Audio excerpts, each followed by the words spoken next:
મિત્રો ગમત સાથે જ્ઞાન ચેનલમાં હું મહિપતસિંહ ગોહિલ આપ સૌનું હાર્દિક સ્વાગત કરું છું। આજે ખાખી એક સપનું નામની આપણી લેક્ચર સિરીઝ ચાલુ થઈ ગઈ છે। એના 2 લેક્ચર આવી ગયા છે। આજે આ ત્રીજો લેક્ચર છે।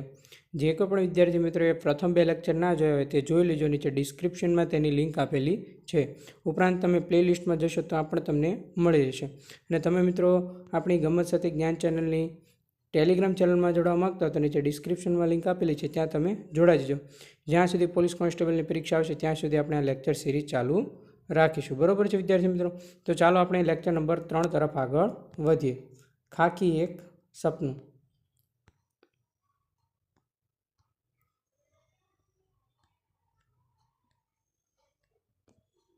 તો તમને ખબર હોવી જોઈએ, બંધારણ વિશે તમે આ પણ ખબર હોવી જોઈએ, એટલે કે બંધારણ વિશે આ પણ જાણો। 9/12/1946 રોજ બંધારણ સભાની પ્રથમ બેઠક ક્યારે મળી?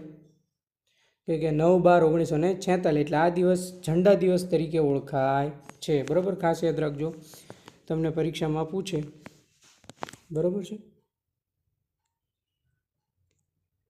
કયા દિવસને ઝંડા દિવસ તરીકે પણ ઉજવવામાં આવે છે? તો કે 9/12/1946, કારણ કે ત્યારે બંધારણ સભાની પ્રથમ બેઠક મળી હતી। બરાબર, ખાસ યાદ રાખજો। ત્યારબાદ આગળ વધીએ।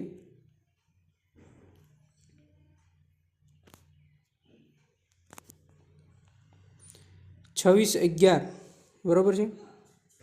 એમાં છે ને આપણો મિત્રો તમને કહી દઉં, 26/11/1949 છે। બરાબર,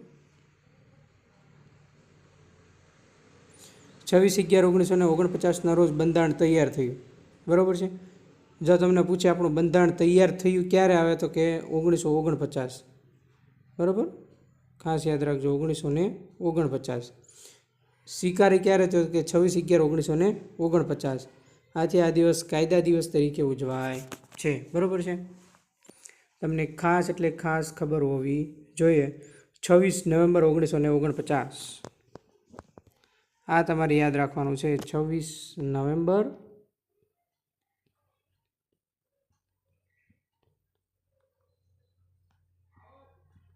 1949।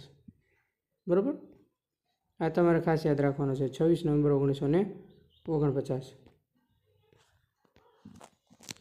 26 નવેમ્બર 1949 છે ત્યારે બંધારણ તૈયાર થયું, તેનો સ્વીકાર થયો। આ 2 શબ્દ યાદ રાખવાનું, તૈયાર અને સ્વીકાર। અને થર્ડ તો તમને ખબર જ છે, જેથી તે દિવસને કાયદા દિવસ તરીકે ઉજવાય છે। ત્યારબાદ તમારે યાદ રાખવાનું છે 26/1/1950 એટલે કે 26મી જાન્યુઆરી। કાયદો લાગુ ક્યારે થયો? તો કે કાયદો લાગુ ક્યારે થયો, એનો અમલ ક્યારે થયો એમ પણ પૂછે તો 26મી જાન્યુઆરી 1950ના રોજ આપણું જે બંધારણ તૈયાર થયું 1949માં 26, એનો અમલ થયો જાન્યુઆરીમાં, 26મી જાન્યુઆરીમાં। બરાબર છે?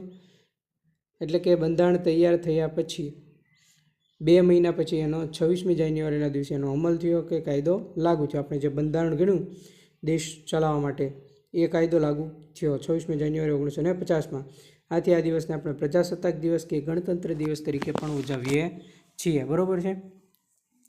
તો બંધારણ વિશે તમે ના જાણતા હો તો આ પણ તમારે ખૂબ જ જાણવું જરૂરી છે। સૌપ્રથમ તો ઝંડા દિવસ ક્યારે? તો કે જ્યારે આપણી બંધારણ સભાની પ્રથમ બેઠક મળી 9/12/1946, 9 ડિસેમ્બર, એ દિવસને ઝંડા દિવસ તરીકે ઉજવવામાં આવે છે। અને એનો સ્વીકાર ક્યારે? તો કે 26મી નવેમ્બર, તૈયાર, સ્વીકાર, કાયદા દિવસ। તમારા 3 શબ્દ યાદ રાખવાના છે। જો 26મી નવેમ્બરમાં તમારે આ 3 દિવસ યાદ રાખવાના છે। 26મી નવેમ્બરમાં તૈયાર, સ્વીકાર, કાયદા દિવસ। બરાબર છે? બાકી અહીંયા તમારે યાદ રાખવાના છે આ 4 શબ્દ તમારે યાદ રાખવાના છે। કાયદો લાગુ, અમલ, પ્રજાસત્તાક દિવસ, ગણતંત્ર દિવસ। બરાબર છે? ત્યારબાદ આગળ વધીએ। હવે બંધારણ સભાની મુખ્ય સમિતિઓ કઈ છે એના વિશે આપણે માહિતી મેળવીએ અને એના અધ્યક્ષ વિશે માહિતી મેળવીએ। પ્રારૂપ સમિતિ કહેવાય, પ્રારૂપ કયો, ડ્રાફ્ટિંગ કયો કે ખરડા સમિતિ કયો? પ્રારૂપ, ડ્રાફ્ટિંગ, ખરડો।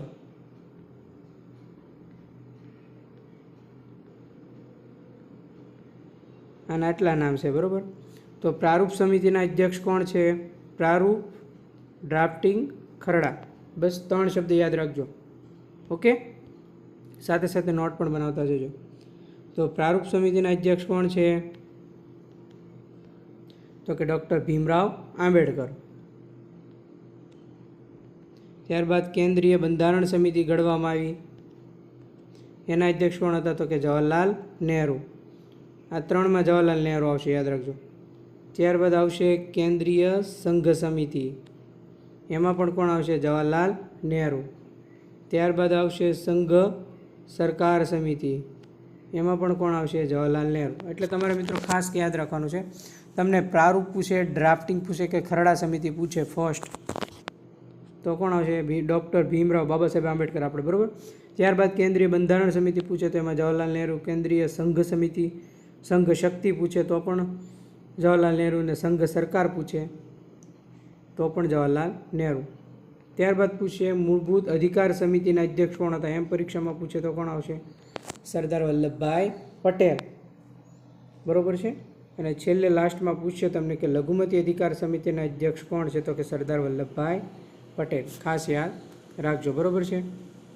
તો આ તમારે ખાસ યાદ રાખવાનું છે. સમિતિમાં પ્રારૂપ સમિતિમાં ડૉક્ટર ભીમરાવ બાબા સાહેબ આંબેડકર, કેન્દ્રીય બંધારણ, કેન્દ્રીય સંઘ, સંઘ સરકાર, આ 3માં આવશે જવાહરલાલ નહેરુ. અને આ બંનેમાં આવશે સરદાર વલ્લભભાઈ પટેલ. એટલે કે મૂળભૂત અધિકાર અને લઘુમતી અધિકાર. મૂળભૂત અધિકાર અને લઘુમતી અધિકાર બંનેમાં આવશે સરદાર વલ્લભભાઈ પટેલ. ત્યારબાદ આપણે આગળ વધીએ. ત્યારબાદ તમને એમ પૂછે કે પ્રાંતીય સંવિધાન સમિતિમાં અધ્યક્ષ કોણ છે? તો કે સરદાર વલ્લભભાઈ પટેલ, પ્રાંતીય સંવિધાન સમિતિ. અને ત્યારબાદ તમને એમ પણ પૂછે કે સંચાલન સમિતિ છે, બંધારણ આપણે ઘડવા માટે બધી સમિતિઓ પણ ભેગી થયેલી, બરાબર છે. તો એના અધ્યક્ષ કોણ આવશે? ડૉક્ટર રાજેન્દ્ર પ્રસાદ. આમાં બંનેમાં આવશે રાજેન્દ્ર પ્રસાદ. કામ ચલાવ સમિતિ અને સંચાલન સમિતિ બંનેના અધ્યક્ષ કોણ આવશે? ડૉક્ટર રાજેન્દ્ર પ્રસાદ, બરાબર છે. અને છેલ્લે લાસ્ટમાં 2 છે ઝંડા સમિતિ. એના અધ્યક્ષ કોણ છે? જે.બી. કૃપલાણી. અને કાર્યોની સંચાલન સમિતિ કનૈયાલાલ માણેકલાલ મુનશી. તમારે આ કનૈયાલાલ માણેકલાલ મુનશીનું ઉપનામ છે એ કોમેન્ટ કરવાનું રહેશે. ગુજરાતીમાં તમને ખબર હોવી જોઈએ આનું ઉપનામ, બરાબર છે. એના પરથી મને ખ્યાલ આવશે કે તમે લોકો કેટલી તૈયારી કરો છો, બરાબર છે. ઓકે, તો અહીંયા આપણે જોઈએ એમ પ્રાંતીય સંવિધાન સમિતિમાં સરદાર વલ્લભભાઈ પટેલ, સંચાલન સમિતિમાં આવશે ડૉક્ટર રાજેન્દ્ર પ્રસાદ, કામ ચલાવ સમિતિમાં પણ આવશે ડૉક્ટર રાજેન્દ્ર પ્રસાદ, ઝંડા સમિતિમાં આવશે જે.બી. કૃપલાની અને કાર્યોની સંચાલન સમિતિમાં આવશે કનૈયાલાલ માણેકલાલ મુનશી. તો મિત્રો આ તો આપણા બંધારણનો 3જો લેક્ચર. કેવો લાગ્યો લેક્ચર? જો સારો લાગ્યો હોય તો લાઇક કરી દેજો, શેર કરી દેજો, સબસ્ક્રાઈબ કરી દેજો. અને PDF હું આપણા ટેલિગ્રામ ગ્રુપમાં મોકલી દઈશ. થેન્ક યુ મિત્રો, આભાર.